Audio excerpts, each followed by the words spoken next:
మీ అందరికీ కూడా ప్రభుపేట వందనాలు తెలియజేస్తున్న అందరికీ వందనాలు. మహాగణుడు మహోన్నతుడైన దేవుడు మనల్ని ప్రేమించి మరొకసారి ఆయన సన్నిధిలో మనల్ని కూర్చొని విధానాన్ని బట్టి కృతజ్ఞతలు చెల్లించుకుంటూ దేవుని యొక్క వాక్యాన్ని మనం శ్రద్ధగా ఆలోచన చేద్దాము. ప్రియమైన వాళ్ళారా, మనం ఈ భూమి మీద ఉన్నంత కాలము దేవుని యొక్క వాక్యాన్ని చదువుకుంటూ ధ్యానిస్తూ ఆ విషయాలు గైకుంటూ ఉంటే మనకి ధన్యతని విషయాన్ని దేవుడు తెలియపరుస్తూ ఉన్నాడు. కావున మనుషులు వేటి వల్ల ఈ భూమి మీద బ్రతుకుతారో దాన్ని మనకు తెలియపరిచాడు. యేసుప్రభువు వారు అయితే అన్నారు ఒక మాట, మనుష్యుడు రొట్టె వలన కాదు దేవుడి నుండి వచ్చే మాట వల్ల బ్రతుకుతారని సెలవిచ్చాడు. కాబట్టి దేవుడు ఒకవేళ మన ప్రాణాన్ని కోరి ఈరోజే వచ్చేయమంటే మనం ఈరోజు వెళ్ళిపోవాలి. ఒకవేళ ఉండమంటే మనం ఉంటాము. అంటే మనుషులు ప్రాణాలు ఆయన చేతిలోనే ఉన్నాయి. మనం ఆహారం అయితే మన శరీరానికి తీసుకుంటున్నాం, కానీ మన జీవితంలో మన యొక్క ఆయుష్, మన యొక్క ప్రాణము దేవుని చేతిలో ఉందని మనం గ్రహించాలి. అయితే ఈ జననము మరణము మధ్యలో ఉండే జీవితంలో మనము యేసుప్రభు వారిని నమ్ముకొని ఆయన సన్నిధిలో కూర్చొని మనం ఆయన మాటలు వింటూ ఉన్నాం. అయితే ఎవరైతే ప్రభువునందు ఉన్నారో వారందరూ కూడా క్రీస్తును ధరించుకున్నాం. మనందరం కూడాను క్రీస్తును ధరించుకున్న మనమందరము క్రీస్తు కొరకు బ్రతకవలసిన వారమే ఉన్నాము. అందుచేత యేసు ప్రభు వారు ఈ భూమి మీద ఉండేటప్పుడు అనేకమైన సంగతులు మనకు బోధించారు. ఆయన వెళ్ళిపోయిన తర్వాత కూడా కొంతమందిని పరిశుద్ధాత్మ చేత ప్రేరేపించి అనేక సంగతులు మనకు తెలియపరిచారు. అయితే మనం కంఠస్థ వచనంగా చదువుకున్న ప్రకటన గ్రంథం 2వ అధ్యాయంలో 10వ వచనంలో మనం చూసినట్లయితే మనం మరణం వరకు నమ్మకంగా ఉండాలనే సంగతిని తెలియపరుస్తున్నాడు.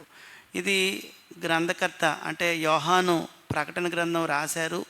అయితే ఇతనికి పైనుంచి తెలియపరుస్తున్నాడు. అంటే సంఘంలో ఉన్నవారందరూ కూడా మరణం వరకు నమ్మకంగా ఉండాలి అనే సంగతిని తెలియపరుస్తున్నాడు.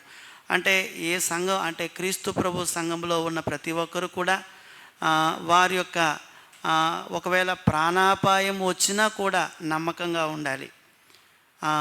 చాలామంది నా విశ్వాసం ఏమిటంటే మరణం అనేది జీవితంలో ఆఖరిది అనుకుంటారు. అందరూ అదే కదా నమ్ముతారు. అంటే నేను మరణించానంటే మరి నా జీవితం అయిపోయింది అనుకుంటారు. కానీ మరణించిన తర్వాత కూడా ఒక జీవితం ఉంది. ఆ జీవితానికి ఈ మరణానికి ముందు నమ్మకమైన జీవితమే పునాది. ఒకవేళ ఎవరైనా మరణానికి ముందు నమ్ముకొని జాగ్రత్తగా జీవిస్తే మరణించిన తర్వాత ఒక అద్భుతమైన జీవితాన్ని అతను చూస్తాడు. అందుచేత ఏమంటున్నాడంటే మరణం వరకు నమ్మకంగా ఉండు అని పరలోకం నుంచి చెప్తూ ఉన్నాడు. అయితే ఈ విషయాన్ని మనం ఈరోజు ఆలోచన చేయబోతున్నాం. మనం నేర్చుకోబోతున్న అంశం ఏమిటంటే మరణం వరకు నమ్మకముగా ఉండుట అనే విషయాన్ని ఆలోచన చేయబోతున్నాం. మరణం వరకు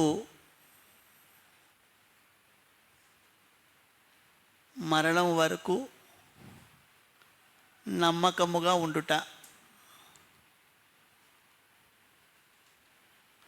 అంటే యేసు ప్రభు వారు చెప్తున్న మాట. ఎవరికి చెప్తున్నారు? సంఘానికి చెప్తున్నారు. సంఘం వెలుపల ఉన్న వారితో కాదు, సంఘం లోపల ఉన్న వారితో చెప్తున్నాడు. ఇది మనం ఎక్కడి నుంచి తీసుకున్నామంటే ప్రకటన గ్రంథము 2వ అధ్యాయము 10వ వచనంలో చూస్తున్నాం. ప్రకటన 2:10లో. అప్పుడు మనం ఇక్కడ కొన్ని సంగతులను ఆలోచన చేసినట్లయితే ఆత్మ సంబంధమైన జీవితానికి ఆఖరి మెట్టు మరణం కాదు. మరణం తర్వాత కూడా మనకి జీవితం అనేది ఉంది. నమ్మకం అంటే ఎవరిని నమ్మటం అంటే దేవుణ్ణి నమ్మటం, ప్రభువుని నమ్మటం, పరిశుద్ధాత్మని నమ్మటం, అలాగే సంఘాన్ని నమ్మటం. అప్పుడు మనమందరం కూడా నమ్మదగిన వారుగా ఉండాలి. అంటే మనుషులు కష్టం వచ్చినప్పుడు కానీ ఇబ్బంది కలుగుతునేటప్పుడు కానీ ఒకవేళ నమ్మకాన్ని పోగొట్టుకోవచ్చు. కానీ కష్టంలోనైనా కూడా క్రైస్తవ జీవితంలో మాత్రం నమ్మకాన్ని మనం చూపించగలిగిన వారుగా ఉండాలి. అయితే ఇక్కడ యేసుప్రభు వారు ఒకవేళ వచ్చినప్పుడు ఎవరినైనా చూస్తే వారిలో ఆ నమ్మకం అనేది కనిపించాలి. అందుకే తలాంతుల ఉపమానంలో ఏమన్నాడు యేసుప్రభు వారు? బలా నమ్మకమైన మంచి దాసుడు అన్నాడు. అంటే 2 తలాంతులు, 1 తలాంతు, 2 తలాంతులు, 5 తలాంతులు ఇచ్చినప్పుడు ఆ ముగ్గురులో ఒక ఆయన చెడ్డదాసుడా అన్నాడు, మిగతా ఇద్దరిని నమ్మకమైన మంచి దాసులు అన్నాడు. అయితే ఇక్కడ ఎందుకు ఈ విషయాన్ని రాస్తూ ఉన్నాడు అంటే వాస్తవంగా రోమీయులు అప్పుడు ప్రభుత్వంలో ఉన్నారు. రోమా ప్రభుత్వం అనేది ప్రపంచాన్ని ఏలుబడి చేస్తుంది. అయితే ఈ రోమా ప్రభుత్వంలో ఉన్న చక్రవర్తులు ఏమంటారంటే కైసర్లు అంటారు. అంటే అప్పుడు రోమా ప్రభుత్వం ఉంది.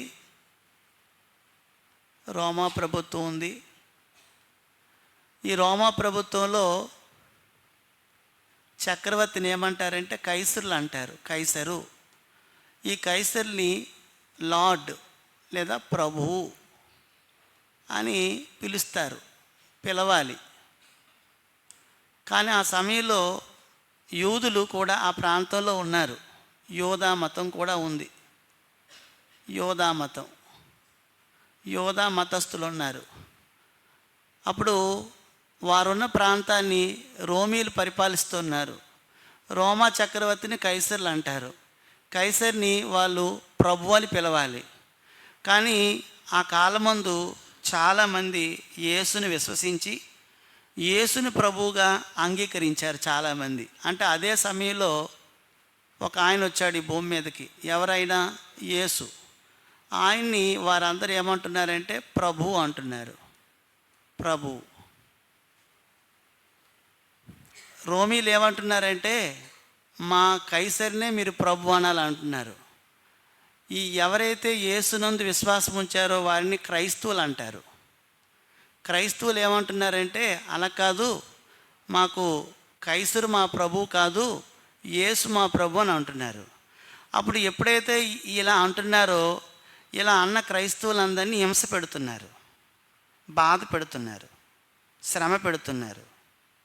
అప్పుడు ఆ శ్రమల్లోని వీళ్ళు క్రైస్తవులుగా బ్రతకాలా, లేకపోతే మళ్ళా తిరిగి యోధా మతంలోకి వెళ్ళిపోవాలా, లేకపోతే క్రైస్తవులుగా బ్రతకాలా, లేకపోతే లోకంలోకి వెళ్ళిపోవాలా అనే విషయాన్ని వాళ్ళు ఆలోచిస్తుండేటప్పుడు, ఆ శ్రమలు తట్టుకోలేని పరిస్థితుల్లో ఉండేటప్పుడు పరలోకం నుంచి యేసుప్రభు వారు తెలియపరుస్తున్నారు. ఏమనంటే, ఇగో సంగమా, మీరు ధైర్యంగా ఉండండి, భయపడకండి.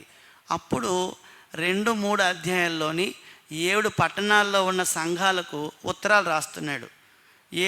7 పట్టణాల్లో అంటే మొదటగా అక్కడ ఎఫెసీ గురించి చెప్పాడు 2వ అధ్యాయంలోని 1వ వచనంలోని. 2వ అధ్యాయం 8వ వచనంలో ఏమన్నాడంటే, స్ఫురణలో ఉన్న క్రీస్తు సంఘానికి దూతకి ఇలాగా చెప్పమని వ్రాస్తూ ఉన్నాడు.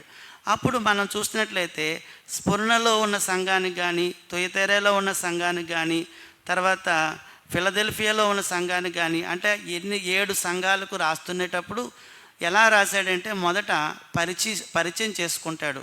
నేను యేసు ప్రభు ఎవరో పరిచయం చేసుకుంటాడు.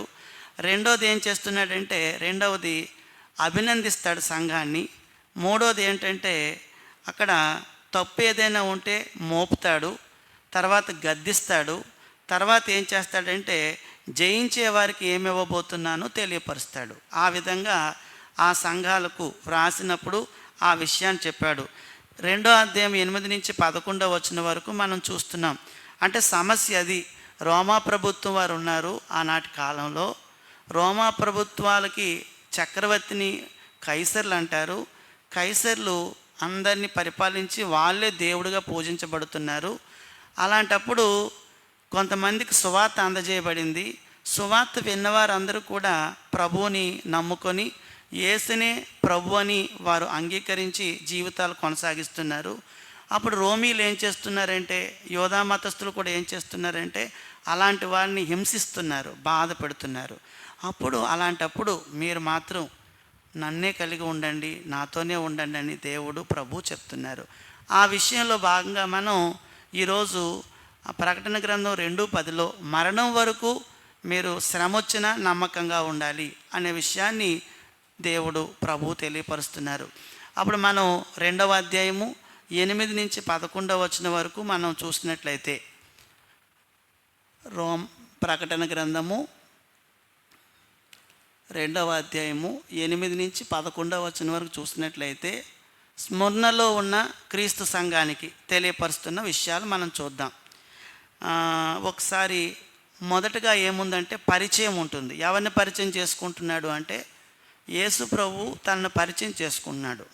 పరిచయం సంఘానికి చెప్తున్నాడు. నెంబర్ 1 పరిచయము. 8వ వచనం చూడండి. పరిచయం ఏం చెప్తున్నాడు? నేను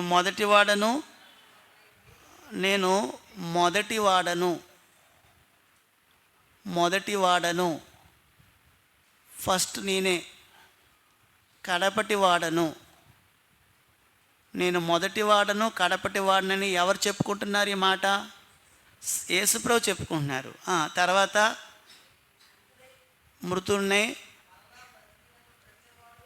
మృతుడై మరలా బ్రతికిన వాడను. చెప్పుతున్న సంగతులు బ్రతికిన వాడును. చాలండి. ఇది యేసుప్రభు గురించి 2 మాటలు చెప్పాడు ఇక్కడ. నెంబర్ 1 ఏమన్నాడంటే నేను మొదటి వాడను, కడపటి వాడను. రెండోది నేను మృతుడై మరలా బ్రతికిన వాడను. ఇది యేసుప్రభు గురించి చెప్పిన మాట. ఇక్కడ గమనించండి జాగ్రత్తగా. ఇప్పుడు మనం మొదటి వారం కాదు, కడపటి వారం కాదు. అంటే ఈ భూమి వచ్చినప్పుడు ఆదిలోనే యేసుప్రభు వారు ఉన్నారా లేదా? ఉన్నారు. ఈ భూగోళం ఒకరోజు అంతమైపోతుంది. అప్పుడు కూడా యేసుప్రభు ఉంటారా? ఉండరా? అంతమైపోయిన తర్వాత కూడా ఉంటారు. అలాగే నేను మీతో ఇప్పుడు ఉంటాను. భూమి ఉండేటప్పుడు ప్రారంభించినప్పుడు ఉన్నాను. భూమి ఒకవేళ అంతమైన తర్వాత కూడా నేను ఉంటాను. నేను మొదటి వాడను, కడపటి వాడను. అంటే అది ఎంత భరోసా అంటే మనము యేసుప్రభుని నమ్ముకుంటే కనుక అతడు ఎల్లప్పుడూ ఉండేవాడు. ఆయన లేనిదంటూ ఎప్పుడూ ఉండదు. పరలోకంలో ఆయన ఒకప్పుడు ఉన్నాడు. పరలోకం నుంచే భూలోకానికి వచ్చాడు ఆయన ఎప్పుడూ ఉంటాడు. ఒకవేళ ఆయన నమ్ముకున్న వారు కూడా ఎప్పుడూ ఉంటారు. అందుకే ఒక చోట అంటాడు యేసుప్రభు వారు, అతను సజీవులకే దేవుడు కానీ మృతులకు దేవుడు కాడు. కానీ ఈ భూమి మీద ఉండేటప్పుడు యేసుప్రభుని నమ్ముకుంటే మనకు కలిగే ధైర్యం ఏంటో తెలుసండి? ఆయన మొదటివాడు, కడపటివాడు. ఈరోజు చాలామంది, ఎంతోమంది మహనీయులు భూమి మీదకి వస్తున్నారు. వాళ్ళు మొదటివారు, కడపటివారు కాదు. కేవలం యేసుప్రభు వారు మాత్రమే మొదటివారు, కడపటివారు. అందుచేత ఎవరైనా కానీ యేసుని నమ్ముకుంటే కలిగే లాభం ఏంటంటే ఆయన ఎప్పుడూ ఉండేవాడు. భూమి అంతమైపోయిన తర్వాత కూడా ఆయన ఉంటాడు. అంతేకాదు, ఇంకో గొప్ప సందేశం ఏమిటంటే మృతుడై మళ్ళా తిరిగి బ్రతికింపబడినవాడు. అంటే ఈ భూమి మీదకి చాలామంది వచ్చారు, చాలామంది వెళ్ళిపోయారు. కానీ యేసు ప్రభులో ఉన్న ప్రత్యేకత ఏమిటంటే ఆయన సిలువలో మరణించి సమాధి చేయబడి 3వ దినాన మళ్ళా తిరిగి లేచాడు. ఇప్పుడు ఉన్నాడా లేదా? ఆయన సజీవంగా ఉన్నాడైనా. అంటే ఈరోజు మనకున్న నిరీక్షణ ఏంటంటే నన్ను కూడా ఒకరోజు చనిపోయినప్పుడు సమాధి చేస్తారు. సమాధి చేసిన తర్వాత యేసుప్రభు 2వసారి వచ్చినప్పుడు నేను కూడా లేపబడతాను. అది నా నిరీక్షణ, మన నిరీక్షణ, క్రైస్తవ్యం యొక్క నిరీక్షణ. అందుకు సంఘములో ఉన్నవాడిని ధైర్యపరుస్తున్నాడు. ఎవరు? ప్రభు ధైర్యపరుస్తున్నాడు. ఏమని? నేనే మొదటివాడను, నేనే కడపటివాడు, నేనే ఆల్ఫా, నేనే ఒమేగా. ఆల్ఫా అనే అక్షరం గ్రీకు వర్ణమాలలోని మొదటి అక్షరం. ఒమేగా అనే అక్షరం గ్రీకు వర్ణమాలలో చివరి అక్షరం. మనకి ఏబిసిలో ఏ మొదటి అక్షరం, జెడ్ ఎలాగైతే చివరి అక్షరమో, మన తెలుగు వర్ణమాలలో ఆ అనేది మొదటి అక్షరం, బండేరా అనేది చివరి అక్షరం ఎలాగో, అలాగే ఆ మొత్తం అంతటికి కూడా నేను మొదటి వాడను, చివరి వాడను, కడపటి వాడను అని చెప్పి సంఘాన్ని ధైర్యపరుస్తున్నాడు. స్పర్ణలో ఉన్న క్రీస్తు సంఘ సభ్యులారా, మీకు శ్రమ కలుగుతుంది కదా, నేనున్నాను. నేను మొదటి వాడను, కడపటి వాడను. ఎంతకాలం చర్చ ఉంటుందో అంతకాలం నేను ఉంటాను. ఆయన ఉండేవాడు.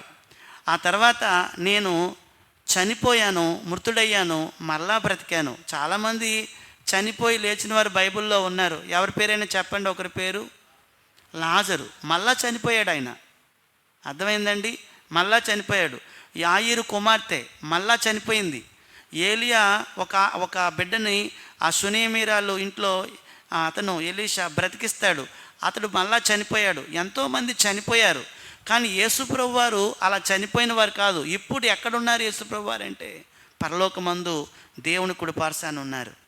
కావున సంఘంతో చెప్తున్నారు, మీరు నేను కడపటి వాడిని, నేను మొదటి వాడిని అని చెప్పాడు. రెండోది ఏమన్నాడంటే, రెండోది ఏంటంటే అభినందిస్తున్నాడు సంఘాన్ని. అభినందన అంటే ఎప్రిషియేషన్. అభినందన అంటే ఎప్రిషియేట్ చేస్తున్నాడు. ఏమని అంటున్నాడు చదవండి 9వ వచనం. మీ శ్రమను, ఇది జాగ్రత్తగా చూడండి, మీ శ్రమను మీ దరిద్రతను నేను ఎరుగుదును అన్నాడు. ఇక్కడ మీ శ్రమను అంటే మీ అంటే ఎవరు? సంఘము. శ్రమను, మీ శ్రమను మీ దరిద్రతను నేను ఎరిగెదను, నేను ఎరుగుదును. ఈ మాట ఏంటంటే, ఇప్పుడు చెప్పండి ఒకసారి, శ్రమ దరిద్రత ఎవరికుంది? ఎవరికుందమ్మా? ఇప్పుడు ఎవరి గురించి చెప్పుకుంటున్నాం? ఏ సంఘం గురించి చెప్తున్నాము? స్ఫురణలో ఉన్న క్రీస్తు సంఘం గురించి చెప్తున్నాం. అదండి, ఇది గుర్తుంచుకోండి. ఆ సంఘ సభ్యులకి శ్రమ ఉంది. ఎందుకు వస్తుంది శ్రమ? ఎందుకు వస్తుంది శ్రమ? చెప్పాం కదా, అక్కడ రోమా ప్రభుత్వం వాళ్ళు అప్పుడు వెళ్తున్నారు. మా కైసర్ని మీరు ప్రభు అనండి అంటే, లేదు లేదు మా ప్రభు యేసే, అతనికే దండం పెడతాము, అతనికే ఆరాధన చేస్తాం, అతన్ని మొక్కుతాం అంటున్నారు. వాళ్ళు అంటారు, అలా మొక్కుతారా? అయితే మిమ్మల్ని కొడతామంటున్నారు, చంపుతామంటున్నారు, చంపేస్తున్నారు, కొట్టేస్తున్నారు. రేషన్ ఇవ్వటం లేదు, బియ్యం ఇవ్వటం లేదు, తినడానికి ఏమి ఇవ్వటం లేదు. ఎందుకంటే వాళ్ళు ఎవరిని ప్రభువుగా అంగీకరించడం వల్ల? యేసుని ప్రభువుగా అంగీకరించడం వల్ల. అందుకు మీ శ్రమను మీ దరిద్రతను నేను ఎరుగుదును. ఈ మాట చూడండి, నేను ఎరుగుదును. ఇక్కడ సంగతి ఏమిటంటేనండి, ఇప్పుడు విజయనగరంలో మనం సంఘంగా కూడుకుంటున్నాం. ఈ సంఘంలో ఉన్న సభ్యులందరి యొక్క పరిస్థితి ఎవరు ఎరిగినవారు? ఎవరండి? దేవుడు ఎరిగినవారు. ఇంకా ఎవరు ఎరిగినవారు? ప్రభు ఎరిగినవాడు. ప్రభుకి మన సంఘంలో ఉన్న సభ్యులందరి సంగతి తెలుసు. మన కుటుంబంలో ఉన్న ప్రతి ఒక్కరి పరిస్థితి తెలుసు. ఎవరు బాధలో ఉన్నారో, ఎవరు ఇబ్బందిలో ఉన్నారో, ఎవరు ఏ కష్టంలో ఉన్నారో, ఏ యాతన పడుతున్నారో, ఏ ఇబ్బంది పడుతున్నారో ప్రభువుకు తెలియకుండా లేదు. యోహాను సువార్త 2వ అధ్యాయం తీయండి ఒకసారి. యోహాను సువార్త 2వ అధ్యాయం, సువార్త 2వ అధ్యాయము ఒకసారి ఆ మాట చదవండి. యోహాను సువార్త 2వ అధ్యాయము 24వ వచనం చదవండి ఒకసారి. ఇది చూడండి, యేసు అందరినీ ఎరిగినవాడు. యోహాను సువార్త 2వ అధ్యాయము 24, 25 కూడా చదవండి. చేసుకునలేదు. ఏమండి? మనుష్యుని ఆంతర్యమును ఎరిగినవాడు. ఒకవేళ చర్చకు వస్తున్నాము, నాకు కష్టంగా ఉంది, కొంతమంది చెప్పుకోలేరు, కానీ నీ బాధ, నీ కష్టము, నీ ఇబ్బంది, నీ శ్రమ, నీ దరిద్రము అంతా కూడా నా ప్రభువుకి, మన ప్రభువుకు తెలుసు. కాబట్టి యేసు ప్రభు వారికి సంఘంలో ఎంతమంది గురించి తెలుస్తుంది? చెప్పండి, ఎంతమంది గురించి తెలుస్తుంది? అందరి గురించి తెలుసు. ఇప్పుడు స్ఫురణలో ఉన్న క్రీస్తు సంఘాన్ని అభినందిస్తున్నాడు యేసు ప్రభు వారు. ఎందుకు అభినందిస్తున్నాడో మనం చదువుతాం. ఇక్కడ మొదటగా ఏమన్నాడంటే, ఓ స్ఫురణలో ఉన్న సంఘ సభ్యులారా, మీ శ్రమ నేను ఎరుగుదును. ఓ స్ఫురణలో ఉన్న క్రీస్తు సంఘ సభ్యులారా, మీ దరిద్రతను నేను ఎరుగుదును, నాకు అంతా తెలుసు అని చెప్తున్నాడు. అంతా తెలుసు. అప్పుడు కిందకి వెళ్దాం మళ్ళా. ఏమంటున్నాడు? ఎరుగుదును, మనం ఎలాగున్నామో అంత తెలుసు, అది అక్కడ వదిలేయండి. తర్వాత ఇంకో మాట అన్నాడు, ప్రకటన గ్రంథంలోకి వస్తే, అయినను నీవు ధనవంతుడివే. ఇప్పుడు ఒక మాట అన్నాడు, అయినను నీవు అంటే సంఘము, నీవు ధనవంతుడివే. అదండి, అయినను నువ్వు ధనవంతుడివే. ఇప్పుడు చాలామందికి ఒక సంగతి తెలుసు, ధనవంతుడంటే ఎవరిని అంటాం ధనవంతుడని? అంటే ఏదైనా అంటే డబ్బు రూపంగా కానీ, ద్రవ్యం రూపంగా కానీ, వస్తు రూపంగా కానీ, లేకపోతే ఏదైనా ఆస్తిపాస్తులు కానీ, ఏమైనా ఇల్లు లేకపోతే ఏదైనా ఒక భూమి కానీ ఉంటే వాళ్ళని ధనవంతులు అంటాం. ఇప్పుడు స్పృహలో ఉన్న సంఘాన్ని యేసుప్రభు వారు ధనవంతుడని ఎందుకు అంటున్నారు? వాళ్ళ డబ్బున్న వాళ్ళ బాగాను ఆ మాట ఎందుకు వాడాడు? అది చూడండి. అంటే వాస్తవంగా మనం ఏమనుకున్నామంటే ధనవంతుడంటే మనం ఎవరిమైనా ఆలోచించినప్పుడు అవునా ధనవంతులాలు వాళ్ళందరూ అంటే ఎందుకు ఈ మాట అంటున్నాడు యేసు ప్రభు వారు అంటే ఇక్కడ మనం జాగ్రత్తగా ఆలోచించాలి. ఇప్పుడు శ్రమలో ఉన్నారు, శ్రమలో ఉన్నారు, వాళ్ళు దరిద్రతను అనుభవిస్తున్నారు. దరిద్రత అంటే సరిగ్గా భోజనాలే లేవు, వాళ్ళకి సరి ఇల్లు వస్త్రాలు లేవు. మరి ప్రభు నమ్ముకున్న తర్వాత ఇలాంటి కష్టాలు శ్రమలు పడుతున్నారు వాళ్ళు. కానీ ప్రభు అంటున్నాడు ఆ వచనంలోని, అయినను నీవు ధనవంతుడివే. ఇక్కడ ఆలోచన చేసినట్లయితే దేవుని దృష్టిలో ధనవంతుడంటే ఎవరంటే ఆత్మీయంగా బ్రతికినవాడు. ఎవరు ధనవంతులండి? అది ఆత్మీయ అంటే ఎలాగంటే ఒక విషయం ఆలోచించండి. ఎవరైతే నీతితో బ్రతుకుతారో, ఎవరైతే న్యాయంగా బ్రతుకుతారో, ఎవరైతే యథార్థంగా బ్రతుకుతారో, ఎవరైతే పరిశుద్ధంగా బ్రతుకుతారో వారు మాత్రమే దేవుని దృష్టిలో ధనవంతులు. ఎవరిని అంటున్నాడు? ఇప్పుడు నువ్వు శ్రమను అనుభవిస్తున్నావు, నువ్వు దరిద్రతను అనుభవిస్తున్నావు, అలాంటప్పుడు ఆయన ధనవంతుడు ఎలాగవుతాడు చెప్పండి? ధనవంతుడికి వ్యతిరేకమైన పదం దరిద్రుడు. కానీ యేసుప్రభు వారు ఇక్కడ ఏమంటున్నారంటే అయినను నువ్వు ధనవంతుడివే. ఈ ధనవంతుడు అనే మాట ఎందుకు వాడాడంటే వాళ్ళు ఆత్మీయంగా బ్రతుకుతున్నారు. ఎవరు? ఏ సంఘస్థులు? స్మరణలో ఉన్న క్రీస్తు సంఘ సభ్యులు. ఎలా బ్రతుకుతున్నారంటే ఆత్మీయంగా బ్రతుకుతున్నారు.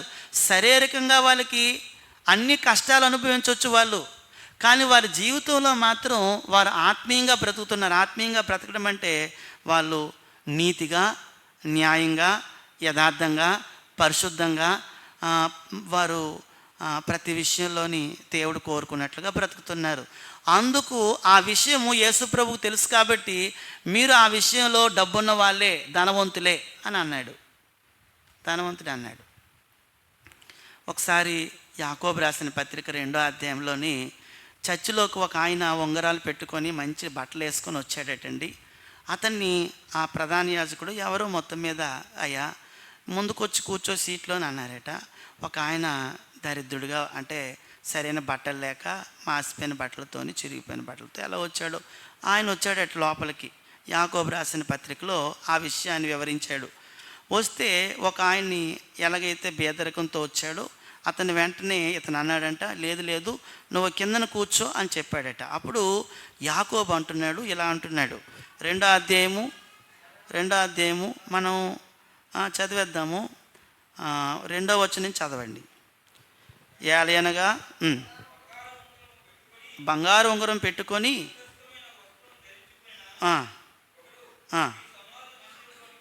వచ్చినప్పుడు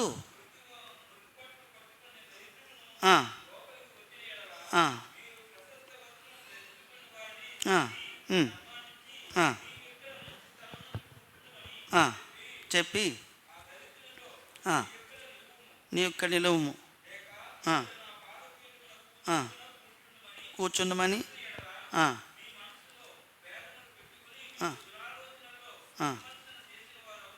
అవుదురు కదా. అప్పుడు చెప్తున్నాడు చూడండి, ప్రియ సహోదరులారా,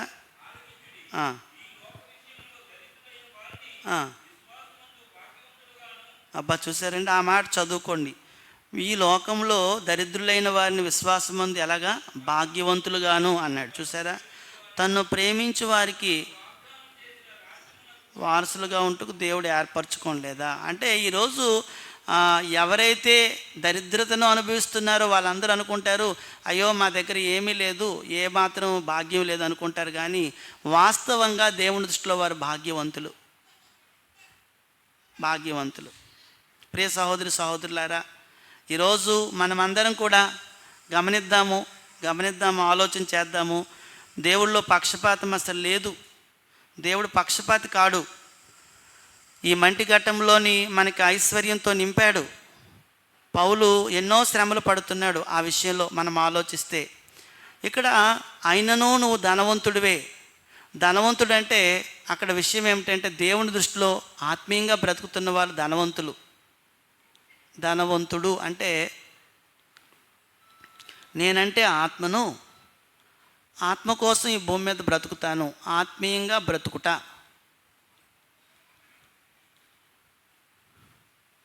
ఒక వ్యక్తి, ఇద్దరున్నారు ఇక్కడ వ్యక్తులు. ఇగో ఇతనొకరు, ఇలా చూడండి, ఇతనొకరు ఉన్నాడు, మరొక ఆయన ఉన్నాడు. చూడండి ఇక్కడ ఇంకొక ఆయన ఉన్నారు, ఇద్దరు ఉన్నారు ఇక్కడ. ఇప్పుడు చాలామంది చర్చకు వచ్చినప్పుడు నేను దీవించబడాలనుకుంటారు. ఎవరైనా, నేనైనాను, నన్ను దీవించు, నన్ను దీవించు, నన్ను దీవించు అని ఎన్నోసార్లు మనం ప్రార్థనలు వేడుకుంటాం. మంచిది, మనల్ని దీవించాలి దేవుడు. అప్పుడు యేసు ప్రభు ఒక వ్యక్తిని దీవించటం అంటే ఎలా దీవిస్తాడు? యేసు ప్రభు ఒక వ్యక్తిని, ఈ వ్యక్తిని దీవించాలనుకుంటే చాలామంది ఈ వ్యక్తి ఏమనుకుంటున్నాడంటే, దీవించడం అంటే నాకు డబ్బు అంటే ధనము, నాకు ఒక ఉద్యోగము, నా వ్యాపారము, నా వస్త్రము, నాకు కీర్తి, ఇవన్నీ ఇస్తాడు, అది దీవెన అనుకుంటాం. కానీ ఇక్కడ విషయం ఏమిటంటే యేసు ప్రభు యొక్క ఐశ్వర్యము, యేసు ప్రభు యొక్క దీవెన అంటే ఏంటంటే, ఒకవేళ నేను వచ్చిన తర్వాత నేను యేసు ప్రభు యొక్క ప్రేమను దీవెనగా పొందుకోవాలి, యేసు ప్రభు యొక్క కనికరాన్ని దీవెనగా పొందుకోవాలి, యేసు ప్రభు యొక్క దయను దీవెనగా పొందుకోవాలి, యేసు ప్రభు యొక్క జాలిని దీవెనగా పొందుకోవాలి, యేసు ప్రభు వారి యొక్క దీన మనస్సును నేను ఐశ్వర్యంగా పొందుకోవాలి. ఇవి ఐశ్వర్యం అంటే. నేను వచ్చి 10 సంవత్సరాలు అయింది, నిజంగా నేను యేసు ప్రభుతో దీవించబడ్డానా అని ఒక వ్యక్తి ప్రశ్నించుకుంటే, చూడండి జాగ్రత్తగా, నేను ఒకవేళ ప్రశ్నించుకుంటే ఆ ఐశ్వర్యం ఏమిటి అంటే, ఆ ఐశ్వర్యము ఒకవేళ లోకంలో అనుకుంటున్నారు డబ్బు, ఉద్యోగము, వ్యాపారము, వస్త్రము, కీర్తి ప్రతిష్టలు, ఇంకా పలుకుబడి, ఇవన్నీ అనుకుంటున్నారు. కానీ యేసు ప్రభు యొక్క ఐశ్వర్యం ఏమిటంటే, నేను సంఘంలోకి వచ్చాను, నేను చర్చిలో ఉన్నాను, ప్రేమతో బ్రతుకుతున్నాను. ఎవరి ప్రేమతో అంటే యేసు ప్రభు ప్రేమతో. ఎందుకంటే యేసు ప్రభు నన్ను చర్చిలోకి వెళ్ళిన తర్వాత దీవించాడు. యేసు ప్రభు వారి యొక్క కనికరంతో బ్రతుకుతున్నాను. నేను అందరి పట్ల కనికరం చూపగలుగుతున్నాను. యేసు ప్రభు లాంటి దయతో నేను అందరినీ చూడగలుగుతున్నాను. యేసు ప్రభు లాంటి జాలిగల మనసు నాలోకి వచ్చేసింది. యేసు ప్రభు లాంటి దీన మనసు నాలోకి వచ్చేసింది. యేసు ప్రభు లాగా తగ్గింపు స్వభావం నాకు వచ్చేసింది. ఇది ఐశ్వర్యం అంటే, ఇది ధనం అంటే దేవుని దృష్టిలో. అంటే రేపొద్దున్న నువ్వు యేసు ప్రభుకి ఎదురవుతావు. ఇప్పుడు ఇతను యేసుప్రభు వారికి ఎదురవుతాడు, ఇతను యేసుప్రభు వారికి ఎదురవుతాడు. ఇప్పుడు వీళ్ళిద్దరిలో ఎవరు చనిపోయిన తర్వాత యేసుప్రభుతో ఉంటారు? లేకపోతే యేసుప్రభు వారితో ఒకరోజు తీర్పు అనంతరం కూడా ఉండేది ఎవరు ఉంటారు? వీళ్ళిద్దరిలో ఎవరుంటారు? ఈ వ్యక్తి ఉంటాడా, ఈ వ్యక్తి ఉంటాడా? ఎవరుంటారు? నేను ఇంతకాలం అయింది కదా, ఏది దీవెనగా అనుకుంటున్నాను, ఏది ధనం అనుకుంటున్నాను, ఏది ఐశ్వర్యం అనుకుంటున్నాను? ఐశ్వర్యం అంటే నాకు కలిగిన భావన ఏంటి?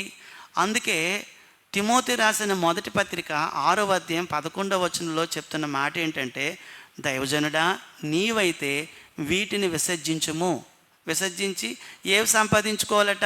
చదవండి 11వ వచనంలోని. నీతి,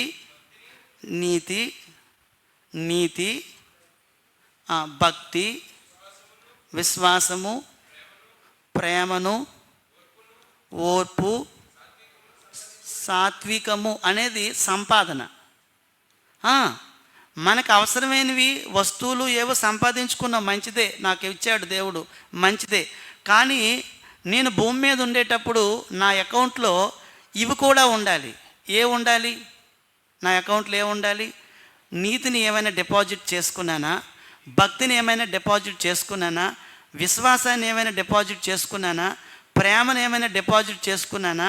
ఓర్పుని ఏమైనా డిపాజిట్ చేసుకున్నానా? సాత్వికాన్ని ఏమైనా డిపాజిట్ చేసుకున్నానా? అంటే ఇదంతా నా బ్యాంకులో బ్యాలెన్స్గా ఉండాలి. నేను ఎప్పుడు ఏమనుకుంటానంటే, వాళ్ళు చూడండి, వాళ్ళ బ్యాంక్ బ్యాలెన్స్లు చాలా ఎక్కువ ఉన్నాయండి, బోల్డ్ అంత డబ్బు దాచుకుంటున్నారు, వాళ్ళకి ఒక వ్యక్తి అలా అనుకొని తను ఇంకా అతని వల్ల ఇతను కూడా బాగా డబ్బు సంపాదించాలని, ఇంకేదో సంపాదించాలని యాతన పడుతూ భూమి మీద జీవిస్తున్నాడు అనుకోండి. యేసుప్రభు రెండోసారి వచ్చినప్పుడు ఈ సంపాదన అనేది లెక్కలు కడతాడు. ఈ సంపాదన గురించి అతను అడగడు మనల్ని. అందుకు స్పున్నలో ఉన్న క్రీస్తు సంఘము ధనవంతులైన సంఘం. ఎలాగంటే వాళ్ళకి ఈ డబ్బు, ఈ ఉద్యోగాలు, ఈ కీర్తి ప్రతిష్టలు, ఈ వ్యాపారాలు, ఈ వస్త్రాలు కానీ లేవు. కానీ నీ శ్రమ నాకు తెలుసు, నీ దరిద్రత నాకు తెలుసు, అయినను నువ్వు ధనవంతుడు అంటే వీటితోని సంఘ సభ్యులందరూ నింపబడ్డారు. వాటితో నింపబడ్డారు. సంఘమంతా సభ్యులందరూ కూడా విశ్వాసంగాను, భక్తిగాను, ప్రేమగాను, నీతిగాను, న్యాయంగాను, యథార్థంగాను, సాత్వికంతోనూ, తగ్గింపు మనసుతోనూ, జాలితోనూ, దయతోనూ బ్రతుకుతున్నారు. అది ధనం అంటే దేవుని దృష్టిలో. అందుకే చర్చికి వచ్చిన మనమందరం కూడా, నేను ధనవంతునేనా, నేను పేదవాడినా అని ప్రశ్నించుకోవాలి. ఒకవేళ దేవుని దృష్టిలో ధనం అంటే ఏమిటి? దేవుని దృష్టిలో ధనవంతులు అంటే ఏమిటి? అంటే శ్రమ కలిగితే, దరిద్రతలో ఉంటే దేవుడు అతన్ని లెక్క చేయడా, అతన్ని పట్టించుకోడా? ఖచ్చితంగా పట్టించుకుంటాడు. ఖచ్చితంగా పట్టించుకుంటాడు. వాళ్ళని భాగ్యవంతులుగా చూస్తున్నాడు దేవుడు. ఆ తర్వాత మరొక మాట చెప్పాడు, ఇంకొక మాట చెప్పాడు. ఏమన్నాడంటే, తాము యూదులమని చెప్పుకొనుచు యూదులు కాకుండా సాతాను సమాజపు వారి వలన నీకు కలుగు దూషణ నేనెరుగుదును. వాళ్ళకి దూషణ కలుగుతుంది. నీకు కలుగు దూషణ ఎవరెరుగుదురు? నేను ఎరుగుదును. చూడండి, దూషణ అంటే స్మరణలో ఉన్న క్రీస్తు సంఘానికి ఏమేమి ఉన్నాయండి? నెంబర్ 1 శ్రమ, నెంబర్ 2 దరిద్రత, నెంబర్ 3 దూషణ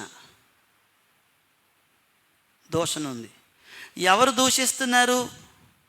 దూషిస్తున్నారండి వాళ్ళని? అంటే వాళ్ళు అంటున్నారు, యూదులమని చెప్పుకుంటున్నారు. వారు యూదులు కాదు, తాము యూదులమని చెప్పుకొనుచు యూదులు కాక సాతాను సమాజపు వారి వలన నీకు కలుగు దూషణ నేనెరుగుదును అన్నాడు. ఇక్కడ సాతాను సమాజపు వారంటే ఎవరు చెప్పండి? ఎవరు? 2 సమాజాలు ఉన్నాయి, దేవుని సమాజము, ఇక్కడ సాతాను సమాజం అంటే ఎవరమ్మా? ఎవరు ఇక్కడ సాతాను సమాజం అంటే?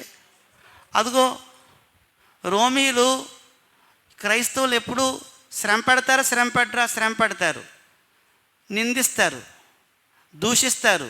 అలాగే యోధా మతంలో ఉన్నవారు కూడా క్రైస్తవ మార్గాన్ని ఏం చేస్తారు? దూషిస్తారు.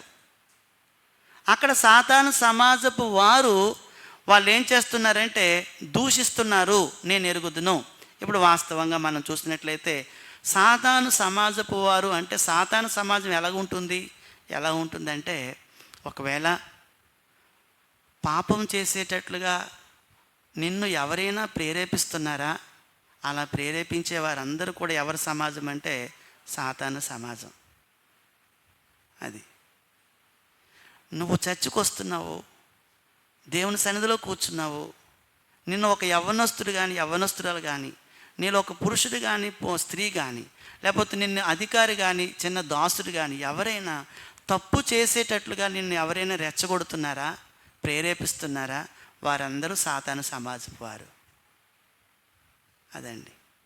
ఆనాడు రోమా ప్రభుత్వం వారు, మీకు బుద్ధి లేదురా, మా కైసరి దగ్గరికి రండిరా, మీకు వస్తే ఆ యేసు దగ్గర ఉంటే మీకేముందిరా, మా కైసరి దగ్గరికి వస్తే మీకు రేషన్ ఇస్తాం, పప్పులు ఇస్తాం, అన్నీ ఇస్తాం, గోధుమలు ఇస్తాం, గోధుమ పిండి ఇస్తాము, నూనె ఇస్తాం, అన్నీ ఇస్తాం, మీరు వండుకొని హ్యాపీగా తినొచ్చు, ఆ యేసు దగ్గర ఉంటే మీకేముందిరా రండి అని వాళ్ళని దూషిస్తున్నారు, అవమానిస్తున్నారు, నిందిస్తున్నారు. యోధా మతంలో ఉండండి, మా మతంలో ఉండండి, మంచిది మీకు, మా దగ్గర ఉండండి, మనం ఇంతకుముందు అందరం కలిసే ఉండేవారం కదా, ఆ క్రీస్తు దగ్గరికి ఎందుకు వెళ్తారని యోధా మతస్థులు కూడా యోధా సమాజంలోంచి వెలివేసేస్తున్నారు చాలామందిని. కానీ నేను ఎరుగుదును, మీకు కలుగుతున్న దోషను నేను ఎరుగుదును. మనం యోహాను సువార్త చదివినప్పుడు అండి 9వ అధ్యాయంలోని పుట్టిగుడ్డువాడిని బాగు చేస్తాడు. ఎవరు? యేసుప్రభు వారు. యేసుప్రభు వారు పుట్టిగుడ్డువాడిని బాగు చేస్తే ఆ యవన కుర్రోడు బాగైన సంతోషంలో ఉన్నాడు. అప్పుడు అక్కడ ఉన్న యూదులందరూ కూడా ఏమంటున్నారంటే, పరిసయ్యులు శాస్త్రులను, అయ్యా నిన్ను ఎవరు బాగు చేశారని అడిగితే డైరెక్ట్గా చెప్పేశాడు, నన్ను యేసు బాగు చేశాడని. అప్పుడు వెంటనే వాళ్ళకి ఇంకా వాళ్ళ అమ్మ దగ్గరికి నాన్న దగ్గరికి వెళ్ళి అడిగారు, ఏంటి మీ కొడుకు ఇప్పుడు చూస్తున్నాడు, ఎవరు కారణం అలా చూడడానికంటే వాళ్ళు ఏమన్నారంటే వాడు వయస్సు వచ్చినోడు, మీరు వాడిని అడగండి, మమ్మల్ని అడగండి అన్నారు. ఎందుకు అలాగన్నారు తెలుసా?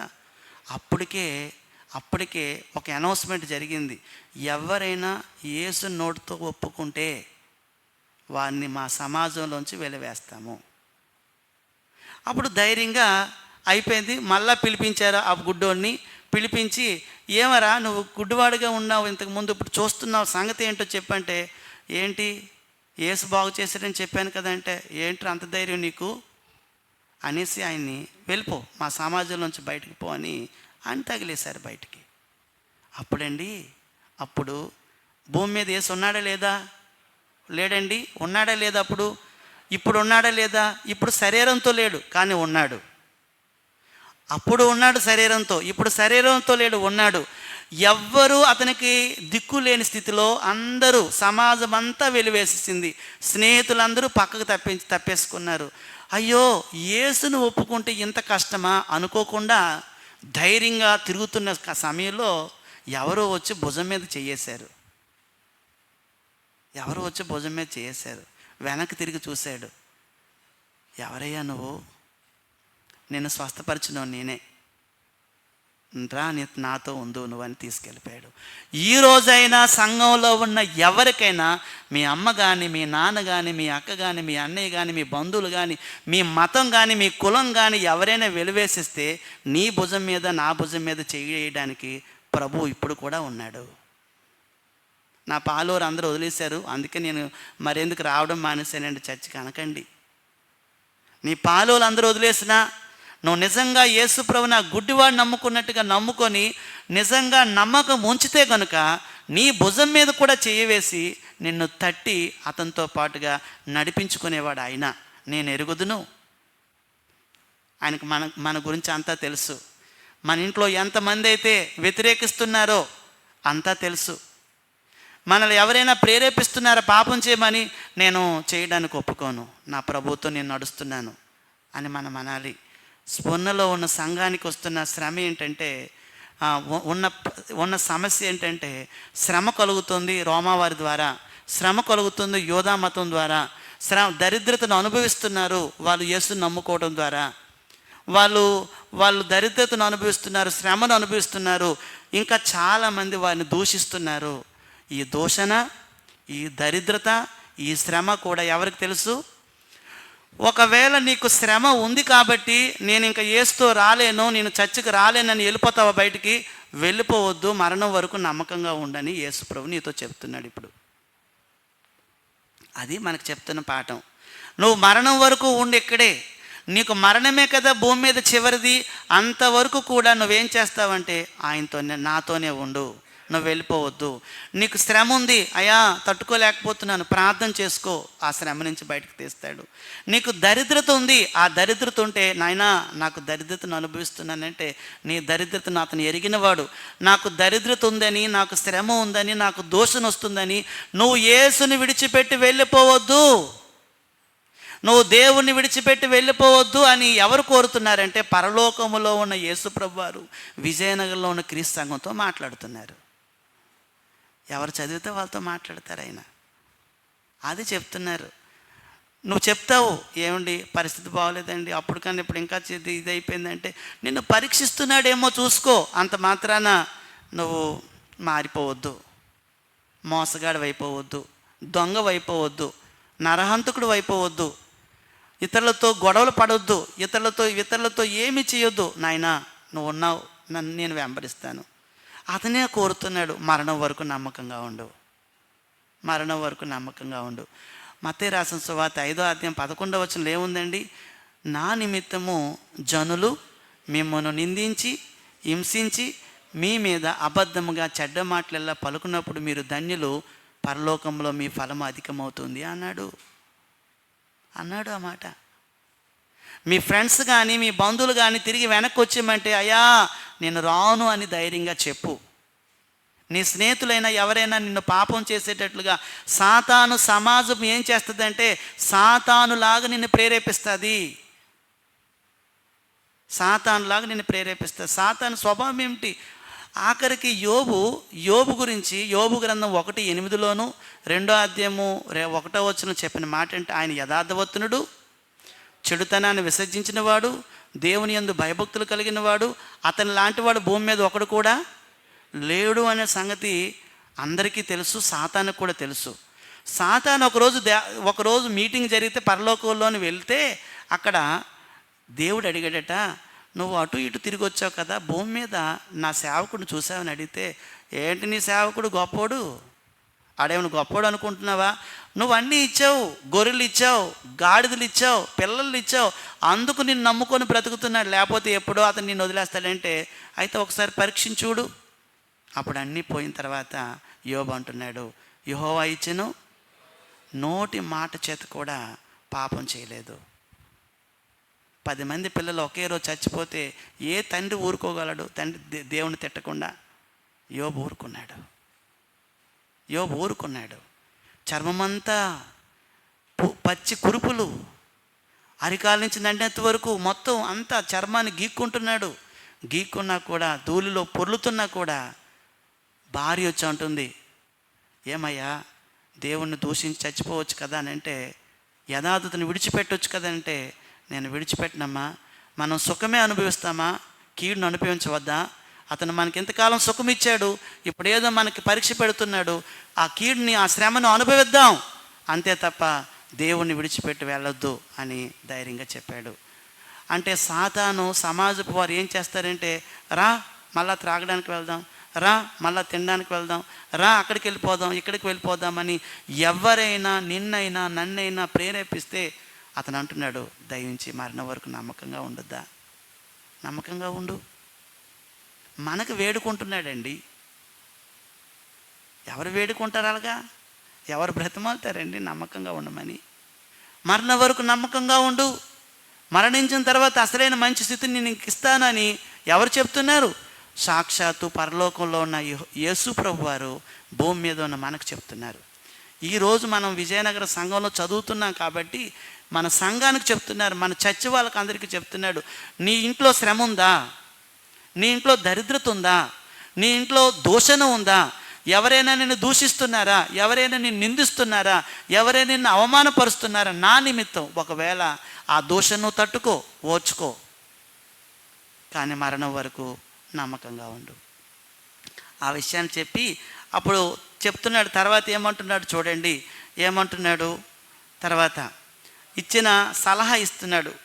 ప్రభు ఇచ్చిన సలహా మూడోది. ఏం సలహా ఇస్తున్నాడు? ప్రకటన గ్రంథంలోకి మళ్ళీ వెళ్ళిపోదాం. ప్రభువు ఇచ్చిన సలహా చదవండి గట్టిగా.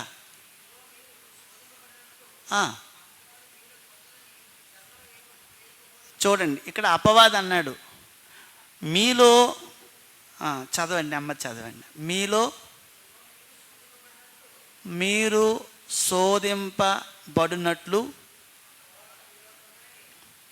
శోధింపబడినట్లు అపవాది మీలో కొందరిని, మీలో అంటే సంఘ సభ్యుల్లో కొంతమందిని, మీలో కొందరిని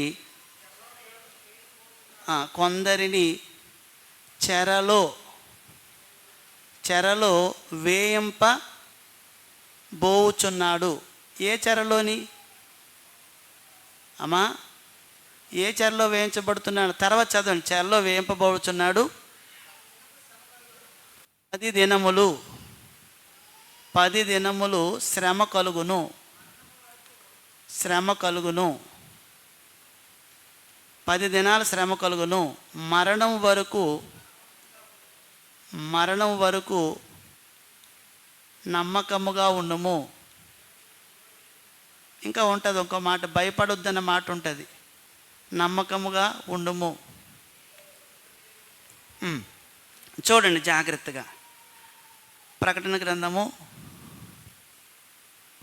ప్రకటన గ్రంథంలో మనం చూసినట్లయితే ఇంకొక మాట చెప్పుకోవాలి. అదేంటంటే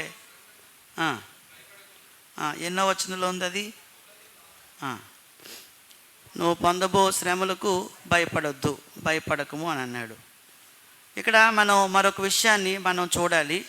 అదేంటంటే ఆ విషయం రాసుకుందాం. నీవు పొందబో శ్రమలకు భయపడొద్దు, నీవు పొందబోవు శ్రమలకు. ఇక్కడ ఒక విషయం చెప్పుకొని అప్పుడు ముందుకెళ్దాం. భయపడొద్దు. సంఘానికి ధైర్యం చెప్తున్నాడు, భయపడకము. ఇప్పుడు ఒక విషయం ఏమిటంటే, ఇప్పుడు రోమా ప్రభుత్వ వారు, యోధా మతస్థుల వారు కూడా వాళ్ళని బాగా ఇబ్బంది పెడుతున్నారు. ఎవరిని? క్రైస్తవుల్ని. అప్పుడు ప్రభువు చెప్తున్న మాట ఇంకోటి ఏంటంటే, తెస్సలోనికి రాసిన రెండవ పత్రిక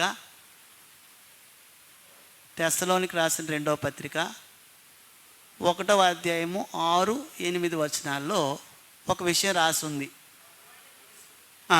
చదవండి. అంటే భూమి మీద వ్యక్తులు చూడండి. నెంబర్ 1, ఇతను ఒక వ్యక్తి, ఇద్దరు. అమ్మా, వీళ్ళిద్దరూ కూడా సంఘంలో ఉన్నారు, చర్చిలో ఉన్నారు. తర్వాత కొంతమంది బయట ఉన్నవారిని ఇటు వేస్తున్నాను. బయట ఉన్నవాళ్ళు,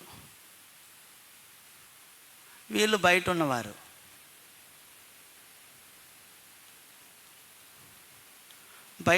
వాళ్ళు చర్చిలో ఉన్నవారు. ఇప్పుడు సహోదరులు చదువుతున్నారు చూడండి. మొదటి తెస్సలోనికి రాసిన 2వ పత్రిక 1వ అధ్యాయం 6-8 వచనాలు చదవండి.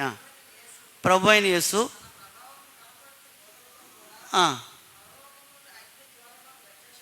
చూడండి, మధ్య ఆకాశంలోకి ఒకరోజు యేసుప్రభు వస్తారు.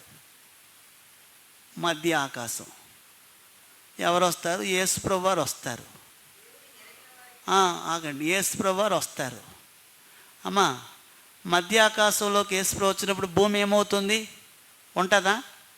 భూమి లయమైపోతుంది కదా. భూమి ఉండదు. ఇంకా భూమి లయమైపోతుంది. పంచభూతాలు మిక్కటమైన మానవేణతో లయమైపోతాయి. అప్పుడు యేసుప్రభు వారు మధ్య ఆకాశంలోకి వచ్చేటప్పుడు ఏం జరుగుతుందో చెప్తున్నాడు. దూతలతో కూడా ప్రత్యక్షమవుతాడు. నెంబర్ 1 ఏమన్నాడు చూడండి, దేవుణ్ణి ఎరుగున వారు అన్నారు. ఎవరు వీళ్ళు? దేవుణ్ణి ఎరుగున వారంటే ఎవరండి? ఎరుగున వారంటే ఎవరు? దేవుణ్ణి ఎరిగిన వారు అన్నాడు. ఎవరు వీళ్ళు అంటే, దేవుణ్ణి ఎరుగున వారు అనే మాట ఎవరికి వర్తిస్తుందంటే, సంఘంలో ఉంటారు. సంఘంలో ఉండి బ్రతికిన వారు ఉంటారు. బ్రతికిన వారంటే ఎలా బ్రతికిన వారు? దేవుని కొరకు బ్రతికిన వారు. బ్రతకని వారు ఉంటారు. బ్రతకని వారు, జీవించిన వారు అంటే దైవ నియమాల ప్రకారం, జీవ నియమాల ప్రకారంగా జీవించలేని వారు ఉంటారు. ఒకవేళ ఎవరైనా దేవుడే మాట్లాడితే పర్వాలేదులే, పట్టించుకుంటే ఏంటి, పట్టించుకోలేకపోతే ఏంటి అనుకున్న వాళ్ళు ఉంటారు. అంత నిష్టగా ఉండాలి ఏంటి అనుకుంటారు. ఏమండి, ఒకసారి చూడండి, అంత నిష్టగా ఉండాలి ఏంటి అనుకున్న వాళ్ళు ఉంటారు. కొన్ని పాటించవచ్చు, కొన్ని పాటించకపోయినా పర్వాలేదు అనుకున్న వాళ్ళు ఉంటారు. వారిని ఏమన్నాడంటే, వెచ్చగానైనను చల్లగానైనా ఉండండి కానీ నులివెచ్చని స్థితిలో ఉండద్దని మనం ప్రకటన గ్రంథంలోనే చదువుతాం. వీరినే మరొక చోట ఏమన్నాడంటే గురువులు అన్నాడు. ఎవరిని గురువులు అన్నాడు? ఒక ఆయన వచ్చాడు పరుగుని, అయ్యా అయ్యా మరి పొలంలో మీరు విత్తనాలు జల్లారు, ఈ జల్లిన విత్తనాలు గోధుమల విత్తనాలు జల్లారు, ఇప్పుడు మొక్కలు వచ్చేసాయి చాలా గోధుమ మొక్కలు, కానీ మధ్యలోని కొన్ని మొక్కలు ఉన్నాయి, గురుగులు ఉన్నాయి, ఎవరు వేసారు అవనంటే అప్పుడు యజమాని అంటున్నాడు, అది సాతాను పని, అది అపవాది పని అన్నాడు. ఎన్నిసార్లు వాక్యం మన మీదకి వచ్చి తాకుతున్నా దాన్ని త్రోసేస్తున్నాం అనుకోండి, మనము అపవాది సంతానంగా చర్చిలోనే ఎదుగుతాం. ఎక్కడో ఎదగరు, బయట వారి గురించి చెప్పడం లేదు, లోపల ఉన్నవారి గురించి మాట్లాడుతున్నాడు. చర్చిలోకి వచ్చి ఎన్నిసార్లు నన్ను దేవుని యొక్క వాక్యం తాకుతున్నా కూడా నేను దాన్ని ఏం చేస్తానంటే, నాలో కఠినత్వం ఉంది, నేను ఒప్పుకోలేకపోతున్నాను, తోసేస్తున్నాను. నేను త్రోసేయడమే కాకుండా నాలాంటి వారిని మళ్ళీ కొంతమందిని లోపలే తయారు చేస్తున్నాను అనుకోండి, ఎంత ప్రమాదం చూడండి. అప్పుడు సేవకుడు అన్నాడు, అయ్యా మరి ఇప్పుడైతే మాత్రం ఆ గోధుమలు బాగా పెరగాలంటే గురుగులు తీసేస్తానంటే, వద్దు, ఒకరోజు దేవదూతలు వస్తారు, వాళ్ళకి ఆ పని ఉంది, అప్పచెప్పాను. వాళ్ళు ఏం చేస్తారు, వచ్చి గోధుమల కింద గురుగుల వైపు తీసేసి గోధుమలన్నీ తన కొట్లో వేసుకుంటాడట యజమాని, గురుగులన్నింటినీ కూడా కాల్చేస్తాడన్నాడు. అది దేవుని ఎరుగిన వారంటే. ఈ దేవుణ్ణి ఎరుగిన వారికి ఏం చేయడానికి యేసుప్రభు రాబోతున్నారట, అక్కడ రాశాడు ప్రతిదండన అన్నాడు. ప్రతిదండన, శిక్ష ఉంది, ఓకే. రెండోది ఏమన్నాడు, చదవండి. యేసు సువార్తకు లోబడని వారికి వీళ్ళిద్దరికీ ప్రతిదండన.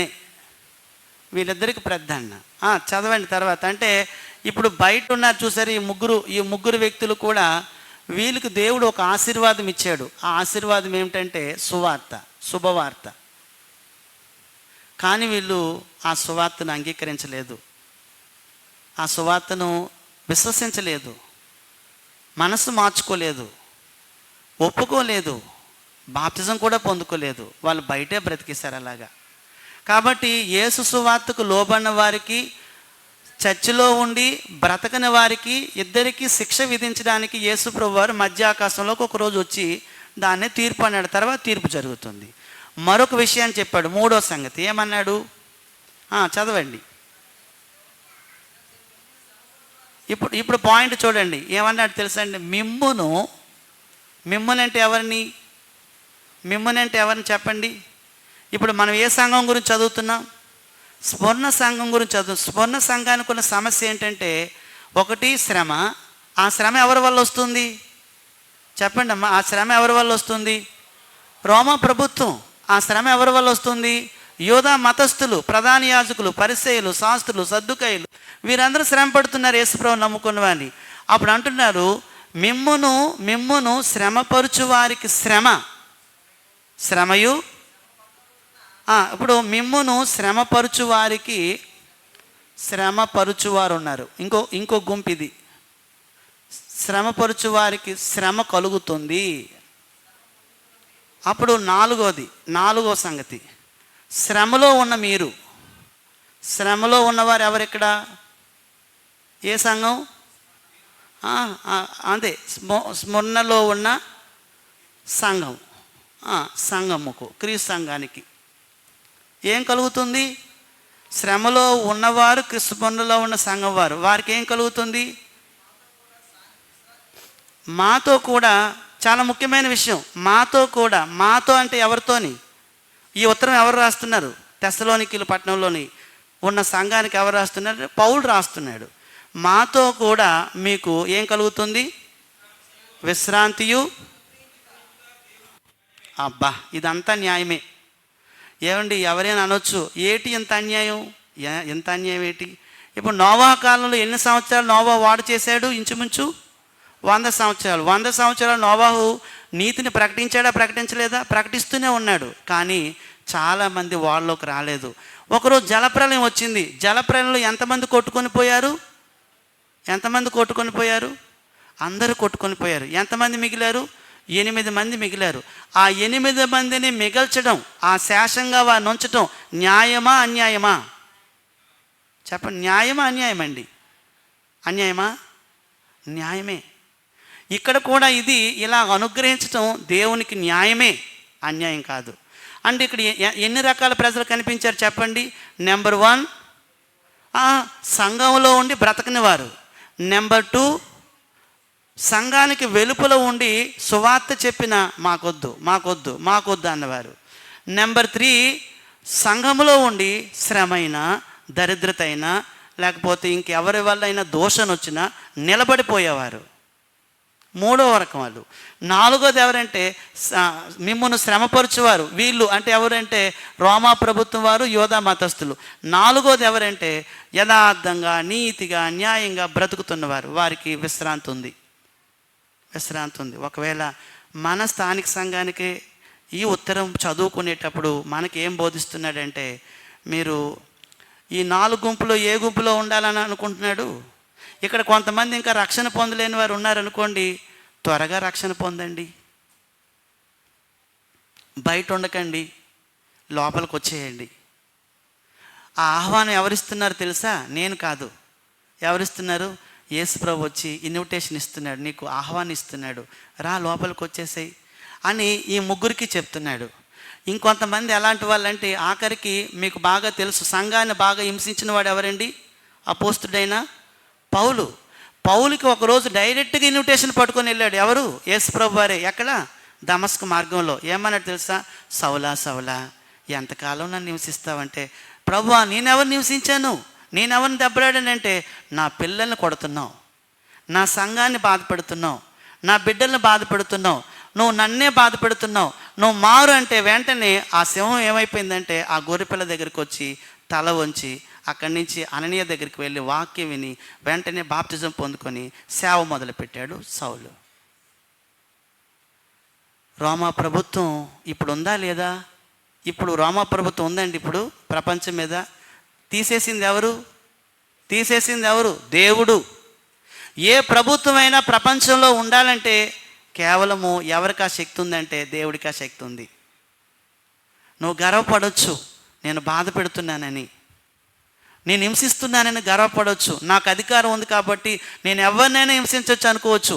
రోమీలు కూడా అలాగే అనుకున్నారు, అధికారం ఉందని చాలా మట్టుకు హింసించారు క్రైస్తవుల్ని. కానీ ఆ రోమీలందరూ కూడా చాలామంది నష్టపోయారు. యూదులు ఎంతోమంది ఏదండి క్రీస్తు శకం 70లోని టైటస్ అయిన సైన్యాధిపతి వెళ్ళి ఎంతోమందిని అక్కడ చంపేశాడు. వాళ్ళందరూ నష్టపోయారు. కాబట్టి తీర్పు అనేది జరుగుతుంది. 4 రకాల ప్రజల్లో నేను ఏ ప్రజగా ఉన్నాను? నేను శ్రమలో ఉంటూ విశ్వాసంగా బ్రతుకుతున్నానా? మనకు ఒక గొప్ప ఆదరణమైన మాట ఏంటంటే, నువ్వు పొందబో శ్రమలకు భయపడకము, నీకు ఇంకా శ్రమలు ఉన్నాయి. శ్రమలు ఆగిపోతాయని చెప్తున్నాడు యేసుప్రభు వారు. ఉంటాయంటున్నాడా? అమ్మ చెప్పండి, ఉంటాయంటున్నాడా ఆగిపోతాయి అంటున్నాడా? పొందబో అనేది ఫ్యూచర్. ఇంకా మీకు ఉన్నాయి శ్రమలు, మీరేం భయపడకండి. 10 దినములు అంటే 10 అనేది యోధా సంఖ్యాశాస్త్రంలోని 10 అనేది సంపూర్ణమైన దానికి సూచన. ఆ 10ని వాడుతూ ఉన్నాడు. అంటే నువ్వు ఎంతవరకు నీకు ఈ భూమి మీద జీవితం ఉందో అంతవరకు నీకు శ్రమ కలుగుతుంది. కానీ నమ్మకంగా ఉండు, వదిలిపెట్టి వెళ్ళిపోవద్దు, ఆ మార్గాన్ని వదిలిపెట్టి వెళ్ళిపోవద్దు, ఆ ప్రభువును వదిలిపెట్టి వెళ్ళిపోవద్దు, ఆ జీవ మార్గాన్ని విడిచిపెట్టొద్దు, ఆ నీతి మార్గాన్ని విడిచిపెట్టొద్దు. నీ బంధువుల ద్వారా, నీ స్నేహితుల ద్వారా, నీ ఇరుగు పొరుగు వారి ద్వారా, నీ పాలి వారి ద్వారా, నీ కులస్తుల ద్వారా, నీ మతస్థుల ద్వారా, ఎవరి ద్వారా అయినా నీకు శ్రమ కలుగుతుంటే, నేను ఇంకా ఉండలేని ప్రభువా నేను వెళ్ళిపోతున్నాను మని లోకంలో కానీ నువ్వు ప్రార్థన చేసుకోవద్దు. తండ్రి నాకు శక్తి చాలటం లేదు, శక్తి నువ్వు అని వేడుకో. ఒకవేళ నువ్వు అనారోగ్యంతోనే ఉన్నావా, లేకపోతే నువ్వు బాధలోనే ఉన్నావా, ఏ బాధ అయినా ఏ ఇబ్బంది అయినా ఎవరు ఎరుగుదురు? చెప్పాడు కదండి, నేను ఎరుగుదును. యేసుకు అంతా తెలుసు, ఆయన సర్వజ్ఞుడు, ఆయనకు అన్నీ తెలుసు. కాబట్టి నాయన నీ కుమారుడిగా, నాయన నీ శిష్యుడిగా బ్రతకడానికి నేను వచ్చాను, నేను బ్రతుకుతాను, నాకు ధైర్యం చాలట్లేదు, ధైర్యం ఇమ్మంటే యేసు ప్రభు వారు ఇస్తారు. అవునా? మరణం వరకు నమ్మకంగా ఉండు. మరణం వరకు నమ్మకంగా ఉండు. ఏ ఉన్నా నమ్మకంగా ఉండు. స్వర్ణలో ఉన్న సంఘానికి ఏవే ఉన్నాయి? నెంబర్ 1 ఏముంది? శ్రమ. నెంబర్ 2 ఏముంది? దరిద్రం. నెంబర్ 3 ఏముంది? దూషణ.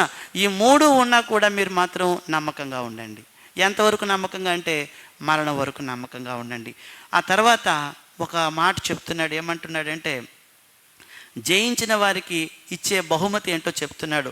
చివరి మాట చదవండి ఒకసారి. ఆ పైన ఇంకా పైన చెప్పాడు, నేను నీకు జీవ కిరీటం ఇస్తాను. ఏ కిరీటం ఇస్తాడండి? ఎవరికి ఇస్తాడు జీవ కిరీటం? మరణం వరకు నమ్మకంగా ఉన్న వారికి ఇస్తాడు. నమ్మకంగా లేని వారికి కాదు. అందరికీ కాదు. అందరికీ జీవ కిరీటాన్ని ఎవరు? అందరికీ నీతి కిరీటాన్ని ఎవరు? జీవ కిరీటం ఎవరికంటే జయించే వారికి.